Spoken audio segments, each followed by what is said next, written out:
Si quieren abrir la Biblia en Mateo, vamos a leer muchos pasajes o varios pasajes de la Escritura. Entonces, cuando es así, acostumbro decirles si tienen una Biblia como la mía que tiene hojas muy finitas, pueden tomar nota y después repasar en su casa los textos bíblicos. Mientras ustedes buscan Mateo capítulo 25, yo les acerco el saludo de Gaby, que les mandó un feliz día a todas las madres. Ya le dije que está en pecado por no congregarse, pero bueno, el Señor se arreglará con el Señor. Mateo 25, vamos a leer desde el versículo 31 hasta el 40 vamos a leer hasta el 46. Y les voy a compartir, espero no ser muy extenso, porque supongo que tendrán festejos planeados, y también porque creo que lo que vamos a leer no es algo extraño.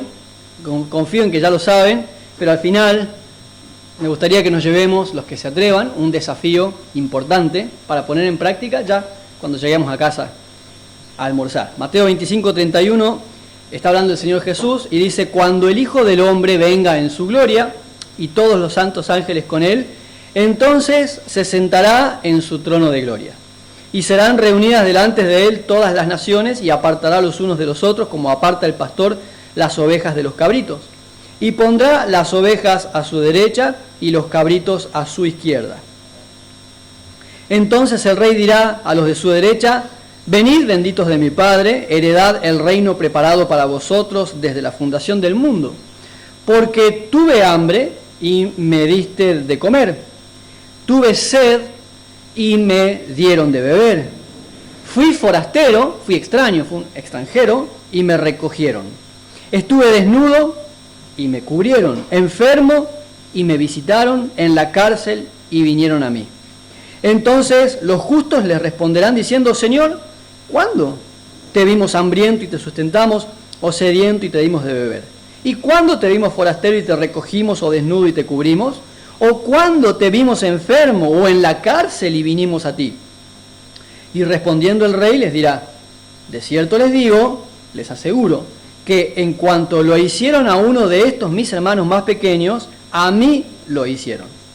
Entonces dirá también a los de la izquierda: apártense de mí, malditos, al fuego eterno preparado para el diablo y sus ángeles.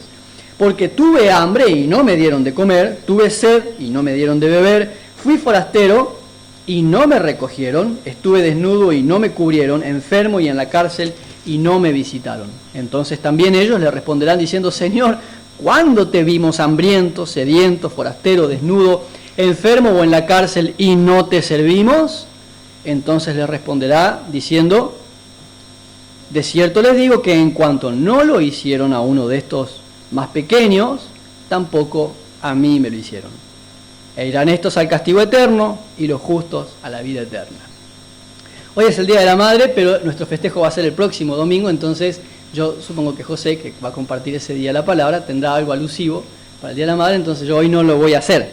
Sin embargo, sí quiero que pensemos en el concepto de maternidad y hacerles una propuesta, o que piensen en lo que el Señor enseña acerca de esto. Y como les dije al principio, a ver si esto puede generar en nosotros un desafío que nos atrevamos a aceptar. El texto que leímos recién es bastante conocido, pienso yo, ya sobre el final del ministerio terrenal de Jesús. Él empieza a hablar de esas señales, de esas cosas que iban a ocurrir hacia el fin de los tiempos, y les dice estas palabras que yo creo que todos las hemos escuchado alguna vez: todo eso que hicieron por uno más pequeño lo hacen por mí, y lo que no hacen por los más pequeños no lo hacen por mí. No creo que sea hoy necesario, ni tengo el espacio tampoco para aclarar que no son las buenas acciones las que nos llevan al reino de los cielos. Ustedes lo saben, entonces no vamos a ahondar en eso. Pero sí, también saben que el concepto del Nuevo Testamento es que aquel que ha sido redimido por el Señor y que ha entendido la gracia, luego vive en esa gracia, mostrando que ha comprendido esa salvación. Y una de las maneras es esta, de hacer por los más pequeños todo aquello que quisiéramos hacer por Jesús. Una vez en una reunión hicimos un ejercicio, no pensé hacerlo hoy, qué lástima, poner una silla aquí y les preguntaba a los que estaban ahí presentes: si estuviera Jesús sentado ahí, ¿qué es lo que harían por él? Algunos decían: yo le iba a cortar el pelo porque eso es lo que yo sé hacer. Otro decía: yo le prepararía una torta.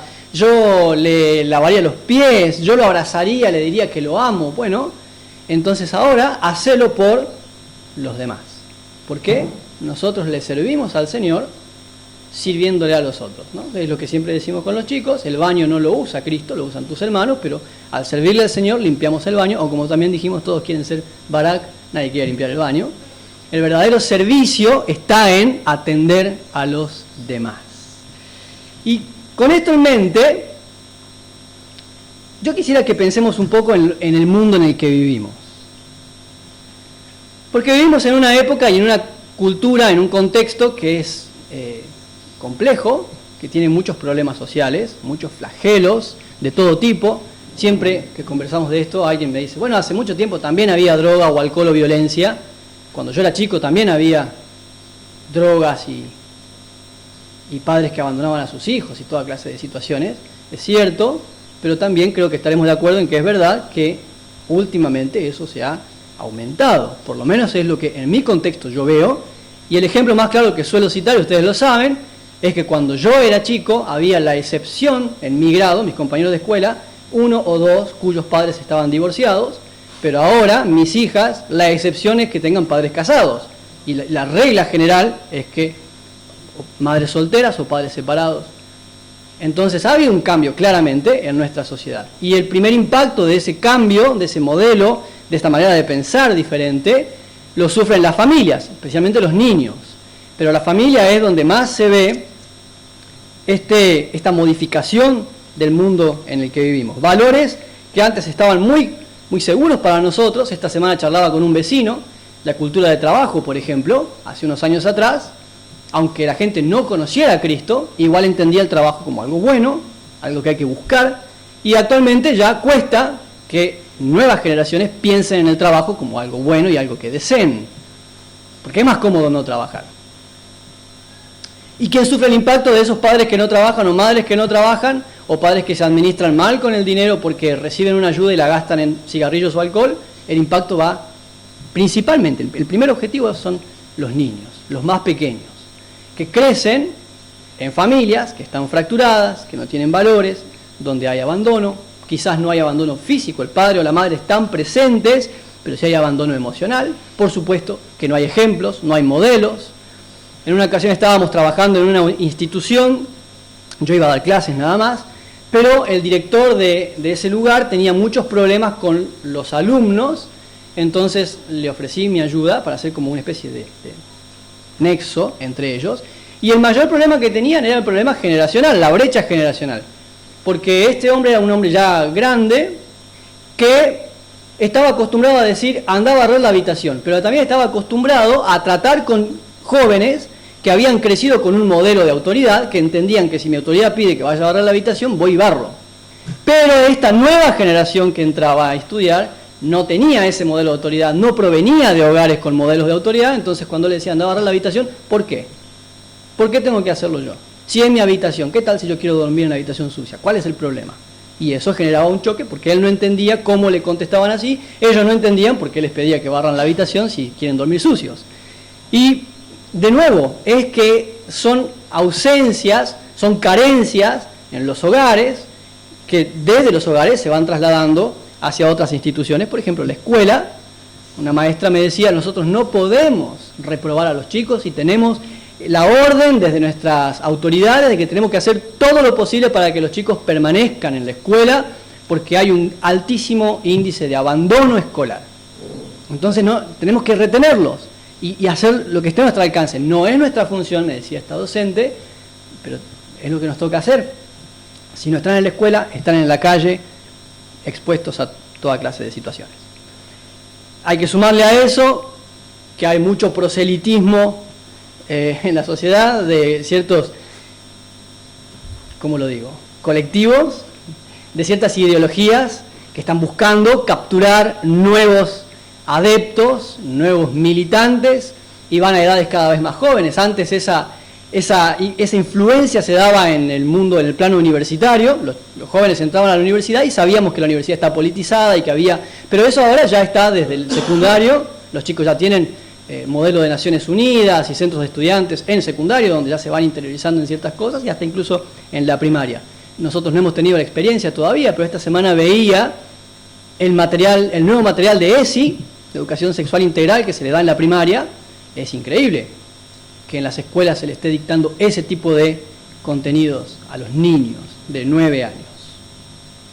Y están atacando edades más tiernas justamente porque son los niños, adolescentes, preadolescentes, los que están más expuestos, porque sus casas no son los hogares que nosotros tuvimos o que nosotros creemos que deben ser. Y a todo eso también hay que agregarle un elemento más, y este es el último que ya les menciono, solamente para hacer un repaso de la sociedad en la que vivimos, esta creciente cultura de no hijos, ¿no? De que los hijos son una carga, son una molestia, que en el mejor de los casos, mi meta es viajar por el mundo, tener mi departamento en Miami, y los hijos son un impedimento para eso.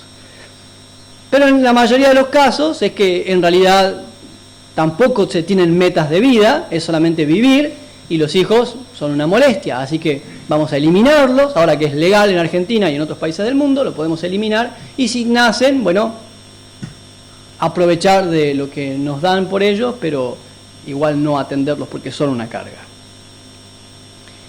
Ese es más o menos el mundo en el que yo vivo, no sé si se parece al que viven ustedes, por ahí alguno venga de otro contexto y la verdad me está sorprendiendo, porque a mí no me pasa, pero donde yo vivo, eso es lo que veo, y podríamos agregar algunas cosas más.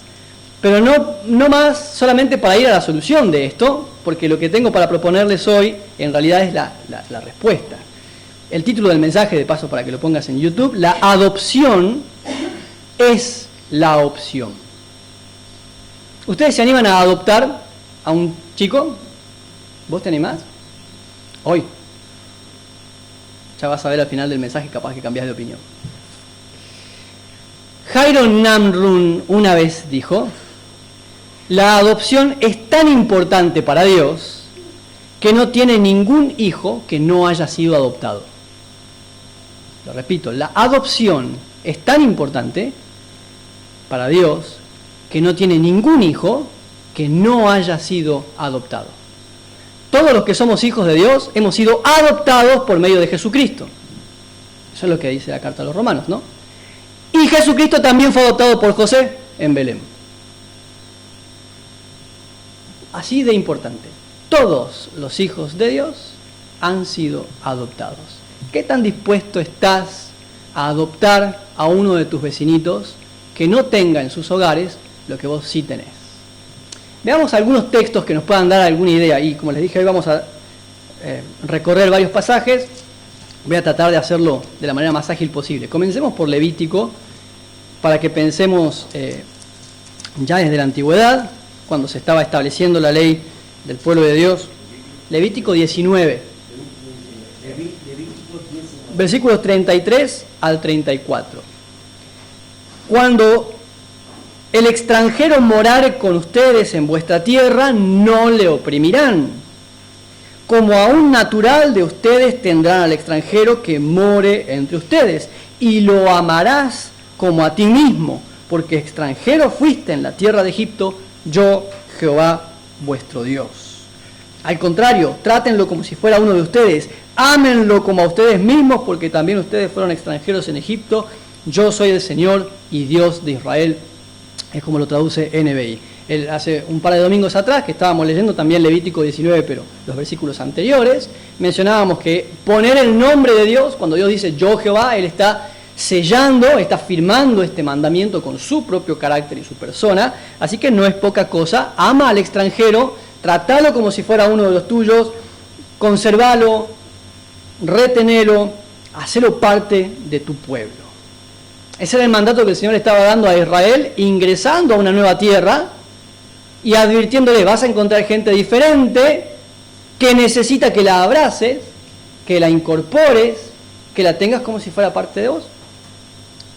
Si ustedes dan vuelta a la página, o 2 páginas, depende de su Biblia, en Levítico 23, versículo 22, se repite el mandamiento, con ciertas características que lo hacen diferente, pero es la idea principal.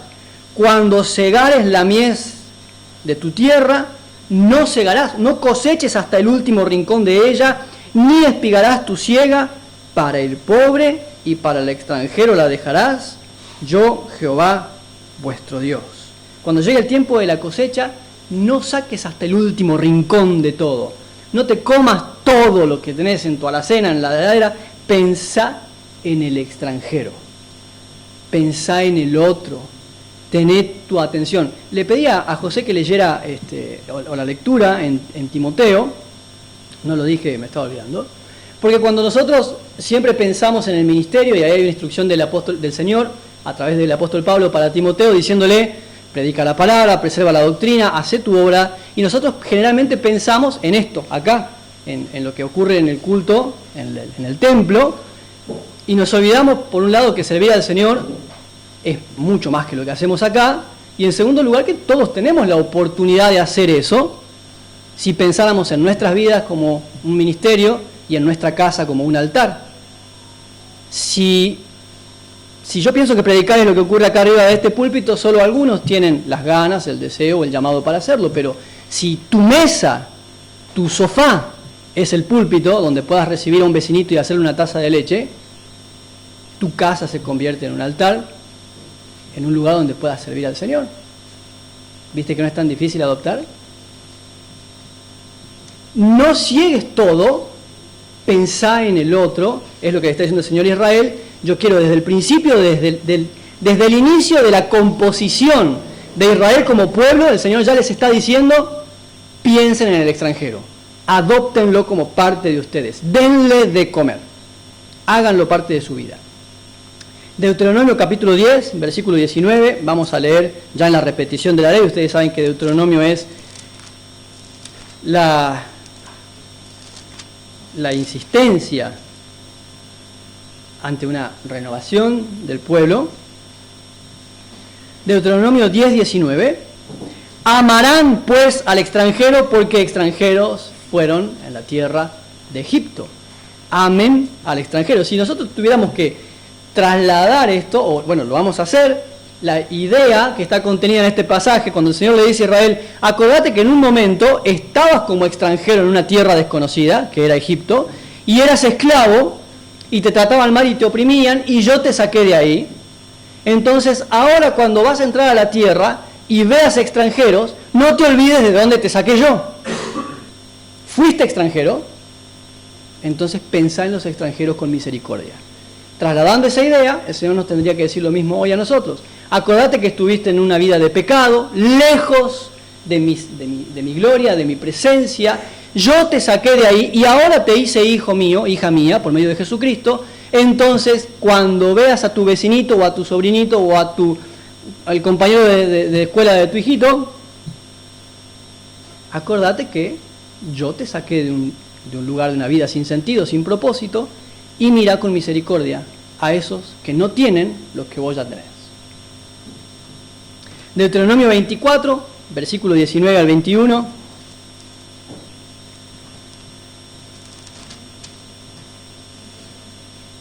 De nuevo se repite: cuando coseches tu mies en tu campo y olvides alguna gavilla en el campo, no vuelvas hacia allá para recogerla, será para el extranjero, para el huérfano y para la viuda, para que te bendiga Jehová tu Dios en toda la obra de tus manos. Cuando sacudas tus olivos, la planta, ¿no?, para que caigan las frutas, no recorrerás las ramas que hayas dejado tras de ti, serán para el extranjero, para el huérfano y para la viuda. Cuando vendimies tu viña, no rebuscarás tras de ti, será para el extranjero, para el huérfano y para la viuda. Y acuérdate que fuiste siervo en tierra de Egipto, por tanto, yo te mando que hagas esto. Básicamente lo que el Señor le está diciendo: no sean muertos de hambre, ¿no? No andes buscando hasta el último rincón, comiéndotelo. Primero el otro, lo que les enseñamos siempre a las chicas, bueno, a los adolescentes siempre les decimos: hay galletita, primero el otro, agarra tu fuente, que los demás coman, cuando todos se llenen, después come vos. Son galletitas, sí, pero ejercita una manera de pensar y de actuar que primero el otro. Pero ese es otro mensaje, ese es para otro día. Pero no seas muerto de hambre, no te olvides que alguna vez pasaste por necesidad, que alguna vez estuviste desamparado, que hubo una situación, una época en tu vida en la que no tenías propósito, no tenías el amor de Dios. Hoy sí, entonces no te lo guardes todo para vos. Compartilo con los demás. Ahora les voy a contar, tengo anotado aquí un testimonio, que ya se lo he contado a algunos, pero me gusta repetirlo. Bueno, por ahí o hasta acá nomás por ahora, con el Antiguo Testamento. Pero igual quiero que leamos algunos pasajes del Nuevo Testamento para que veamos cómo ese mandamiento sigue tomando fuerza, además de Mateo 25 que ya leímos. Primera de Timoteo capítulo 5, versículo 10. Vamos a leer probablemente algunos versículos anteriores para entrar en contexto. Quiero que siga pensando en que la adopción no es es la opción.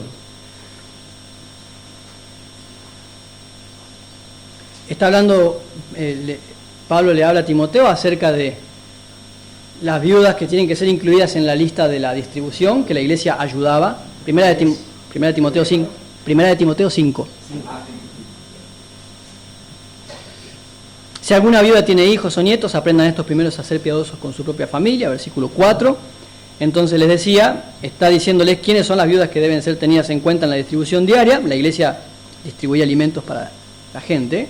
Y en el versículo 9, sea puesta en la lista solo la viuda no menor de 60 años que haya sido esposa de un solo marido. Versículo 10, que tenga testimonio de buenas obras, si ha criado hijos, si ha practicado la hospitalidad, si ha lavado los pies de los santos, si ha socorrido a los afligidos, si ha practicado toda buena obra.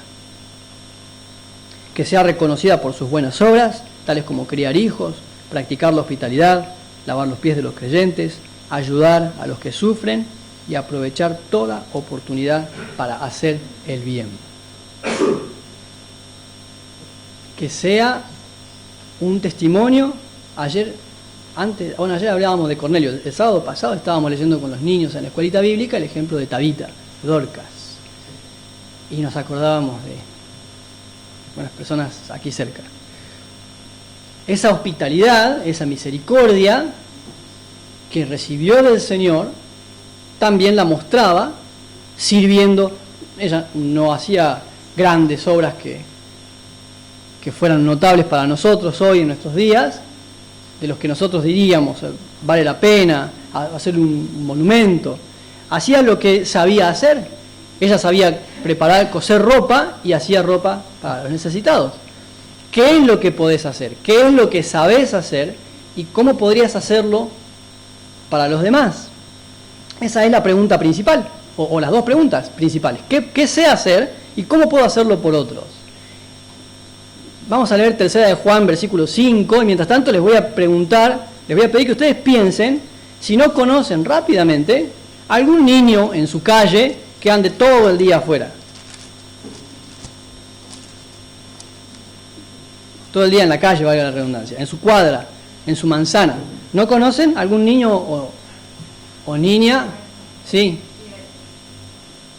Si no conocen, capaz haya que salir un poco más. Algún niño o niña que está todo el día en la calle y uno siempre dice, estos padres que no se preocupan, que tienen al chico afuera, que nunca lo atienden, que no... ¿Y por qué no lo invitás 2 veces a la semana a tomar la merienda en tu casa? Una vez estábamos hablando, una joven en Parque La Vega, unos departamentos, nos decía, en Salta, ¿no? Dice, ay, el nene de abajo vive solo con la abuela. Y a veces viene a casa, ellos tenían un nene de 5 añitos en ese momento, y dice, está en casa, y son las 10 de la noche, y son las 11 de la noche, y no se va, y nosotros por ahí ya queremos cenar y acostarnos, y el chico está ahí, y no se va nunca. Y no pensaste que el Señor te lo está llevando a tu casa porque recibe de ustedes lo que en su casa no recibe, y en vez de verlo como una molestia, deberías estar viéndolo como el ministerio que el Señor te puso en las manos en este tiempo. Está ahí, está en la calle, está en la cuadra, lo ves todos los días, está el papá al frente, lo tenés, ahí te lo puso el Señor. Una vez un pastor predicaba sobre Elí, el sacerdote Elí, ¿se acuerdan, no? Fue un mal padre, Ofni y Finés eran un desastre, pero él, cuando Samuel escucha la voz de Dios, corre rápido hasta la habitación de Elí, y Elí le dice, después de 2 o 3 veces, cuando te hable esta voz, decile, habla, Señor, que tu siervo escucha. Y Elí le enseñó a Samuel que era Dios el que le estaba hablando y que tenía que responderle. No voy a hacer largo ese mensaje porque mejor lo predica él, pero siempre me quedó esta frase que él dijo, y trato de acordármela para toda mi vida. Elí hizo con Samuel lo que no había hecho con sus propios hijos.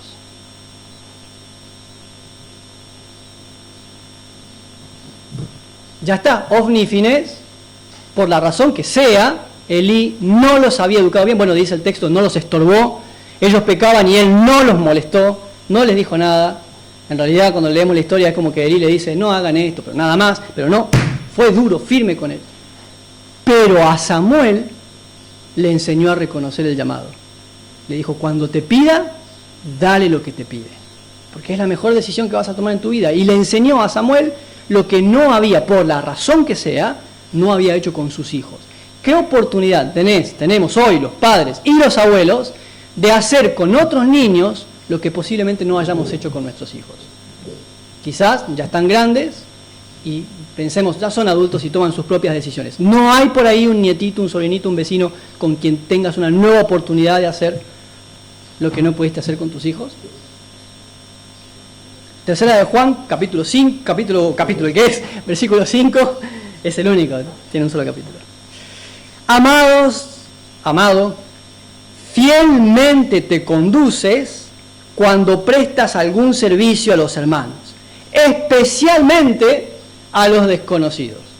Algunos opinan que en este pasaje se está hablando de predicadores itinerantes, igual que en el texto de hebreo que vamos a leer enseguida, que pasaban por distintos lugares llevando el evangelio. Entonces los cristianos tenían la costumbre de recibirlos en sus casas y hospedarlos. Eso es cierto, eso ocurre, pero la palabra que se tradujo aquí como desconocidos hace referencia a alguien que es ajeno a la fe.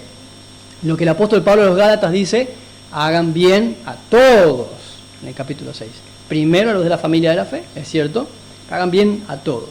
Fielmente te conduces, está bien, te comportas con fidelidad, te comportas confiablemente cuando prestas algún servicio a los hermanos, especialmente a los desconocidos. Hebreos capítulo 13, versículo 2, está ahí cerquita. Este yo creo que también es texto conocido. No se olviden de la hospitalidad, porque por ella algunos, sin saberlo, hospedaron ángeles. De nuevo, muchos comentaristas están de acuerdo en que aquí se habla de estos predicadores itinerantes, pero ninguno ha establecido por qué no pudiéramos pensar en la hospitalidad que le brindamos a otras personas. Porque por ella, sin saberlo, algunos hospedaron ángeles. No se olviden de la hospitalidad. Bueno, podríamos seguir leyendo no solo estos textos que hablan muy cercano a hospedar y recibir a alguien en la casa, sino cuántos otros que nos hablan de mostrar misericordia, de ayudar a los pobres, a los necesitados, de hacer bien a los afligidos, que Jesús mismo, si nos quedáramos en los evangelios, tenemos una extensa lista de enseñanzas de Jesús de hagan lo mismo que hice yo, en paráfrasis, ¿no? Entre líneas, y es ser para otros lo que no tienen. Un padre para el que no tiene padre, un hijo para el que no tiene hijo, un hermano para el que está solo.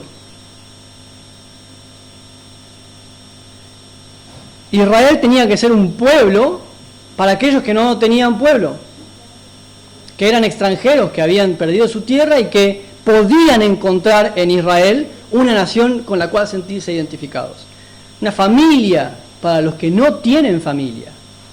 Un hogar para los que no tienen hogar. Yo ya les conté, se los voy a volver a contar, un matrimonio en Salta que tenían una cadena de panaderías, tenían muchos recursos y todos los veranos se iban a pasar las vacaciones en su casa de campo. Y la señora le gustaba en cada verano buscar chicos que estaban en la calle, algunos limpiando los parabrisas de los autos, otros que andaban, acá no he visto muchos, pero vendedores ambulantes, ¿no? Que venden el hilito de coser, las agujas, ¿no? O que andan pidiendo plata nomás. Y muchas veces esta señora, se llama Aida, lo buscaba el chico, se iba a la casa de los padres, a veces lo encontraba, a veces no, y hablaba con los padres, le decía, yo soy tal persona, me lo quiero llevar un mes de vacaciones, el papá lo deja, a veces los padres le daban permiso y se los llevaba y nos llevaba a los adolescentes de la iglesia, también nos llevaba para compartir ahí con ellos. Y a veces llegábamos y estaban esos niños.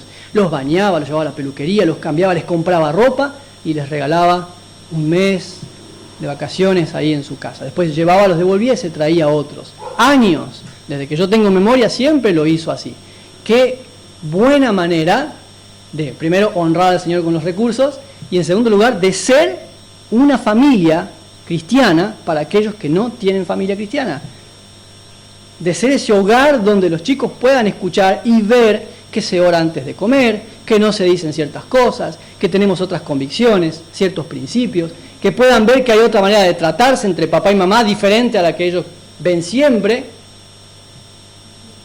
Y no hace falta traerlos a la escuela bíblica el sábado para eso. Bueno, de hecho, les podemos mostrar allí, y no digo que no los traigan, ¿no? Estoy diciendo que probablemente los niños no van a venir el sábado a la escuela bíblica, pero sí vayan a tomar la leche en tu casa.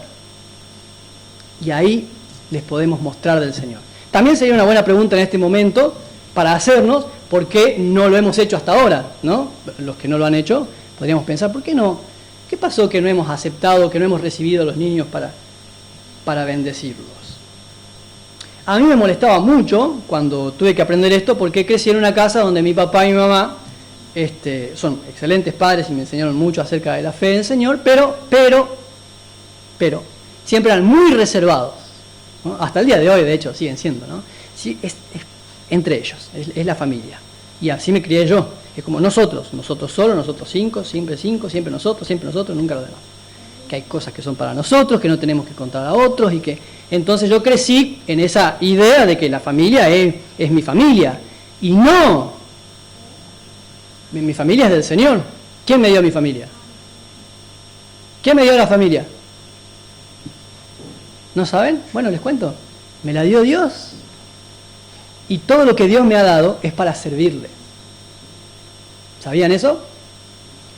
Entonces, si la familia me la dio el Señor, no es mi familia, es la familia del Señor. Que si es su deseo que yo la comparta con los que no tienen, pues así debe ser. ¿No? Entonces tuve que aprender a quebrar eso, a abrir casa. Gaby no, porque Gaby creció en otro contexto distinto, donde su papá sí recibía a todos los chicos del barrio, los hacía jugar y demás.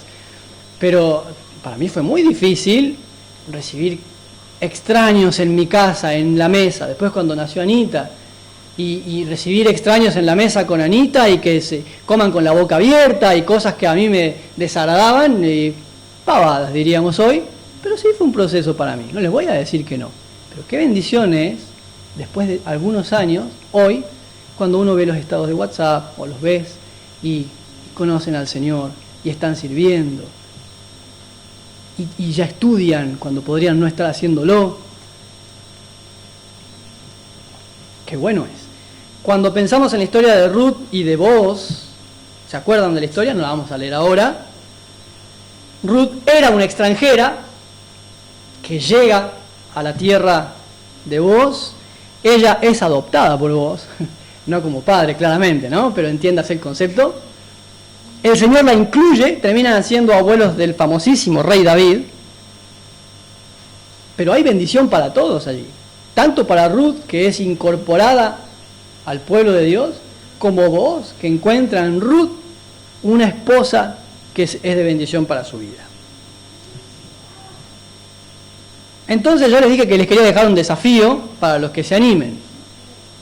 Entonces ya está claro, me parece a mí, ¿no?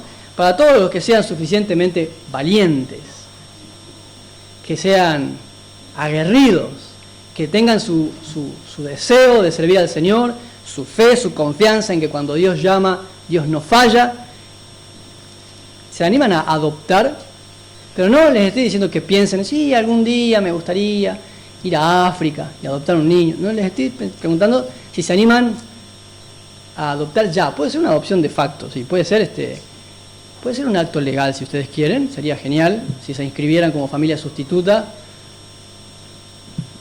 y recibieran legalmente un niño, sería maravilloso. Pero si no se animan o no quieren, se animan a adoptar en la práctica a alguno de sus vecinitos, comprarle un vestidito, pasar a buscarlo para traerlo a la reunión, hacerse cargo. Si yo lo voy a adoptar a mi vecinito, o mi vecinita, le voy a enseñar a leer. Eso sí lo podés hacer, no hace falta que se casen para hacer eso. Le voy a enseñar, lo voy a pasar a buscar todos los sábados para traerlo a la escuelita. Esa va a ser mi adopción, porque los padres no lo van a llevar, así que lo voy a pasar a buscar yo y lo voy a traer. Lo voy a invitar todos los viernes a comer en casa.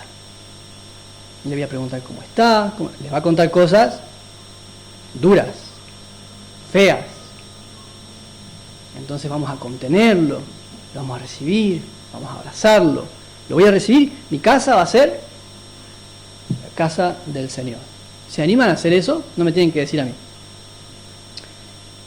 Si se animan, los que se animen a adoptar y quieren ir pensando ya en alguien, en algún primito, bueno, ustedes tienen sus primos, gracias al Señor sus primos acá están bien cuidados. Si se animan y se están pensando en alguien, yo les voy a invitar, les voy a compartir para ustedes este desafío de parte del Señor. Y que puedan decidir delante de Él entonces, Señor, yo sí quiero ser un instrumento en tus manos, que mi casa, que mi familia sea, para esos que no tienen familia, la primera, quizás la única oportunidad que tengan de conocer a Cristo. Piénsenlo, piensen en una persona, no tomen decisiones a la ligera, el Señor siempre se toma en serio nuestras decisiones, entonces piénsenlo bien, y si hay alguien ahí en su mente, en su corazón que Dios está trayendo, se animan, vamos a orar por eso. Y los que quieran pueden comprometerse con Dios de esta manera. Señor, te doy gracias por tu palabra, gracias porque yo mismo he experimentado esta misericordia de parte tuya. En primer lugar, porque me has adoptado como hijo por medio de Jesucristo, pero también yo veo en mi vida cuántas personas usaste para proveerme de cosas que yo no tenía en ese momento. Gracias porque mis padres siempre me han brindado apoyo emocional y espiritual, pero hubo épocas en las que no podían darme otras cosas y usaste personas para que yo recibiera un par de zapatillas, para que yo recibiera comida, útiles para la escuela. Gracias, Señor, por aquellas personas que yo sé hoy fueron tu instrumento para bendecirme. Gracias por aquellos que en este momento y alrededor del mundo han recibido en sus hogares niños, adolescentes, personas que están desprovistas, expuestas, en peligro, y que estás usando esos hogares para ser un canal de bendición para esas personas, para esos niños pequeños. Acá tenemos muchos vecinos que están abandonados, que necesitan amor, que necesitan contención, identidad, propósito, que necesitan conocerte. Señor, te pido que me uses y que uses nuestra familia para que sea un hogar donde tu luz, tu gloria y tu gracia resplandezcan y que nuestros vecinos puedan encontrar en nuestra casa lo que no reciben en la suya. Ayúdanos, Señor, a ser padres, amigos, tíos para esos pequeños. Yo confío en que vas a darnos las fuerzas, la sabiduría y los recursos para poder hacerlo, porque es tu llamado el que estamos obedeciendo. Gracias, Señor, porque me has dado una esposa que piensa y siente igual y juntos como matrimonio podemos servirte de esta manera. También te pido por aquellos que se decidan hoy a tomar esta decisión, que los cubras con tu gracia, que los impulses con tu fuerza y que incluso en los momentos en que la tarea se haga difícil, los sostengas para que no decaiga, que no se desanimen, sino que puedan llevar adelante aquello que hoy están decidiendo. Todo esto lo traigo delante de tu presencia en el nombre precioso de Jesucristo nuestro Señor. Amén.